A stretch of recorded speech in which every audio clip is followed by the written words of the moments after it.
Hey everyone, I'm Ice King. For the past few weeks, I've been testing and tinkering with the new P3 paint setup by Steamforge Games. Thank you bunches, by the way, it's really appreciated. If you want to skip around, there's going to be chapters down below, and then we can go ahead and get on with the video.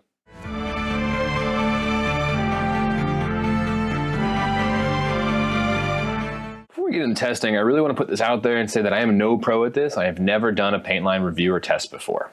So take everything I say with a grain of salt, and as always, test on your own and watch other people to see how they talk about it. If I missed anything, drop a question down below. I'll be sure to check back and answer you. By the time Even if you're watching this, it's been a year or two, I'll try my best to answer you. So I'm always happy to. And if you see me in Discords, feel free to always message me. I don't mind answering questions.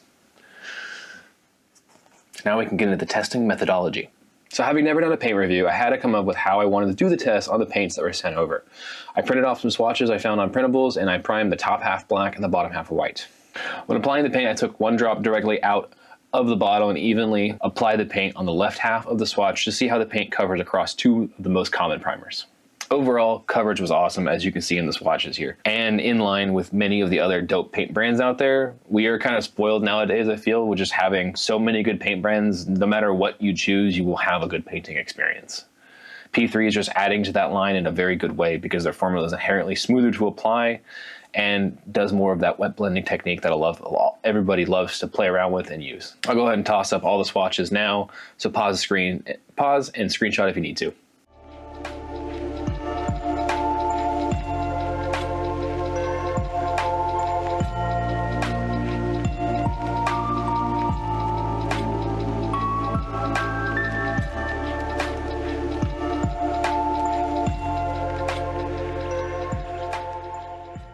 So when I first got into the hobby, I never got around to using P3 back in the day as I threw the paint around.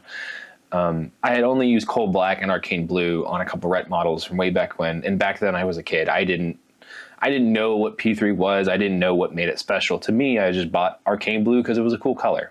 But now after using them, they are a little different than other paint brands, and I think it's in a really good way. The paint comes out of the bottle very pigment rich and dense and dries with a smooth satin finish. We'll get more into how P3 is special and how I was able to witness this kind of firsthand as we get to the test model later in the video. Some quick notes on some of my favorite colors that as I was painting with them, I was like, these are paints that I need to find a use to use more. First off is Sanguine Shadow, or Sanguine Base as it previously was known. This thing applies like the most smooth burgundy red that I've ever seen and ever used. It's going to be used in all my dark burgundies as a platform for any red that I ever use. Another paint that kind of shocked me and I didn't think I was going to use because I looked at it, I was like, that's an odd color. What would you use that for? And as I was going through and picking the triads for each color, I needed a shade for the yellow and I didn't want to do brown. And I was like, this orange looks a little weird. I'll try it. And I put it into the shadow after thinning it, and it worked superbly. I was super impressed with how that is. If I ever do bright yellows again, I'm definitely going to use this to shade it. Lastly, the color Ribbon Green is probably the perfect color for my dusk skin. I'm doing like a pale green, like Rebecca from Cyberpunk, and that is now my new highlight color, and I'm very excited to use it. It had great coverage over black, so as I work my way up on them, it's going to be fantastic to use. If you have had the chance to mess with P3 new or old, I would love to know what colors are your go-tos. What are your staple colors that you use when you need a blue, when you need a red, or whatever your favorite shadow is that you use? Let me know down below, and I'm excited to hear what you guys say. So this section is for those who are curious about how color accurate new P3 is to old P3. I keep dropping the paints today, but they are close enough to my non-professional eyes that I really can't tell a difference, and I think they're spot on. So it's sitting over there right now, but I happen to have an original rack from a game store that was going out of business and they were just purging everything. So it doesn't have every paint and the metallics are kind of just gone, but everything else was unopened and most of it was salvageable. If any of the swatches have a color to the right side, the color to the right side is the old P3 paint.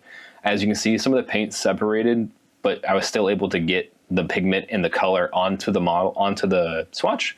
So you can see how still the colors are the same. There's just old paint versus new paint. And honestly, I think the color accuracy helps get rid of some of like the uneasiness of, oh, P3's back, but is it really back? It matching as close as it is a huge win for P3 enjoyers to be able to jump back in with the new stuff and paint with the same colors they love. I know for me it's nice because now I have arcane blue again and I have coal black again. If it wasn't obvious, I was a Ret fan back in the day. I play elves in Mark III and now I play Dusk, so knife years for the win. But because I like my knife years so much, I get to use arcane blue again, which to me is still one of the coolest glowing effects on models that I've seen. So as the swatch is finishing, having a good idea of how the paint kind of flows off the brush and out of the pot, I was already liking what I saw, and I had to put the paint to a real test. And the only way to do that is to paint a full model using only P3 paints. That is no washes. That is the only thing that isn't P3 is the primer on this model. And if you're wondering how I stumbled upon using Cynthia Rosko from the battle group, it's because I had bought 2 battle groups for my own Gravediggers, and I had extra ones, and I didn't plan on using this one because my Mini Factory one is super dope, and it fit my Ghost Dogs theme that I was doing for my Gravediggers. So for me, this was just a fun model that I could paint however I wanted. And when I heard I was going to get these paints, I went to the Kickstarter and started looking at the colors. And some of them they're all very vibrant. They're all punchy. I was a huge fan of that. I love bright colors when I paint. And then I saw a color that was close to the original Goblin Green. And we all know what Goblin Green looks like. And that was Iosin Green. And then I saw the Stormforge Blue. That was super close to the old Enchanted Blue from back in the day. And I knew from that moment on, I've been wanting to try that 90s heavy metal style for a while. And this is where I knew I had to do that with these new paints. So I went online looking for some inspiration, and I found this image right here of this retro style Marine and then the big red cape. If that wasn't obvious on Cynthia, that's where I got that idea. And then the rest I kind of just eyeballed. I primed white so I could have that really strong foundation color. So my blues and my yellows were super bright right out of the gate, and the red too. So here we are painting the blue. I'm using a base of Stormguard blue. I'm going to go into the shade you'll see in a second with the recessed shade of Signar blue, thinned to a wash consistency.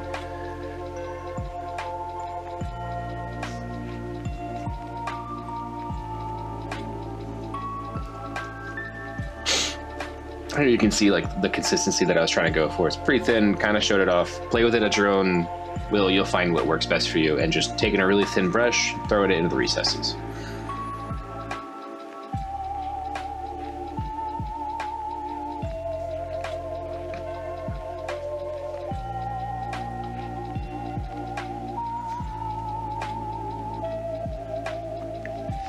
And you'll see in all the recess shading that the P3 paint really just likes to sit in the recess really well, and it was actually a pleasure to use. So doing Stormguard blue and Voltaic blue, I tried to do just Voltaic blue first. Was a little too bright. As a highlight plus, like if I was doing a highlight on top of this one, it'd be perfect, but for now I just did the mix of Stormguard blue and Voltaic blue.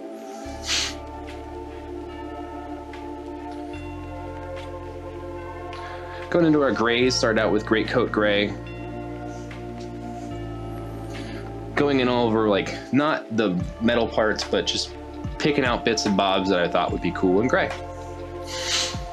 Using Thamar Black as the shade. Quick little note about this black, and this is how a few others it treated them. The paint had treated them. It was super thin right out of the pot. Don't know if it was a bad batch or whatever, but it always took 2 coats to cover as a whole paint, and that's just a heads up. That paint was the only paint that had a weird consistency versus all the other ones. Everything else felt the same. For Greatcoat Gray, I mixed in some Moro White that I had on my palette already to highlight it up to the level I want.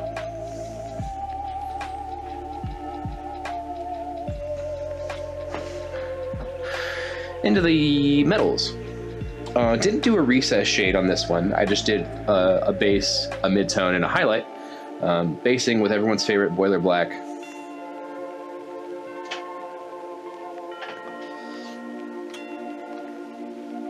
Hitting the mid-tone with Cold Steel, and the goal of this is to cover the majority of the model, leaving the Boiler Black in the darkest corners of the model.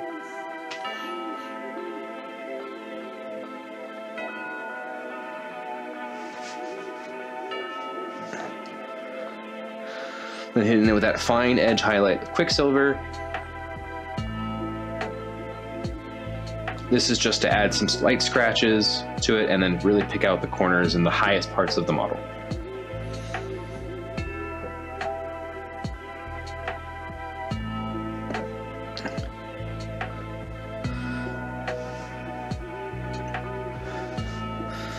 Now into the yellows. I used a base of Cygnus yellow, and before this I did some cleanup with Marrow white and touched up all the areas I want to keep very bright. So just anything that spilled over from previous steps I cleaned up here.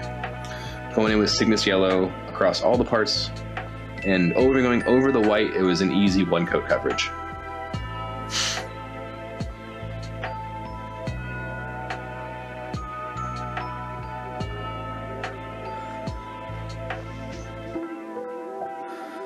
And this is where I found that love for that ember orange. Thinned it down to a recessed wash like I've done before, and then just laid it into around the bolts, into the crevices, onto like the lower halves of the yellow, and it just acted as a perfect shadow for me and the colors I was going for. Not pictured here is a mix of Cygnus yellow and Morrow white to highlight the yellow, almost like an icy yellow.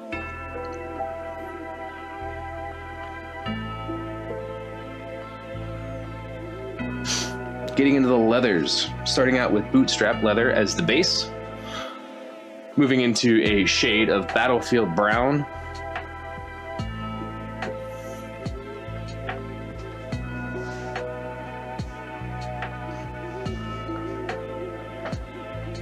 and it was at this point in the paint step that I was just like starting to fall in love with these paints and how they was able to just act as a recess shade and a base paint. Mixing in some Morrow white to the bootstrap leather was already on the palette, using that as our highlight. Just picking out the highest edges, not going crazy on these. But with this whole style, you really want to take your time on your edge highlights and make sure everything kind of is, the ones you put down need to be perfect. But mine aren't all perfect. This is just a funny little thing that showed up when I used my massage gun to shake the paint. Looks funny because of the FPS. And this is where we get into my new favorite wine red, Sanguine Shadow. Wanted to try out putting the shadow down first before putting the base coat down. So just taking a long thin brush and was laying it down into the shadows. Taking Cawdor Red now and playing that over top and using that to kind of glaze over in the shadows. Using Inferno Orange as the edge highlight, just picking out the highest corners. This was a little funny. I used a purity seal and painted that onto the vent.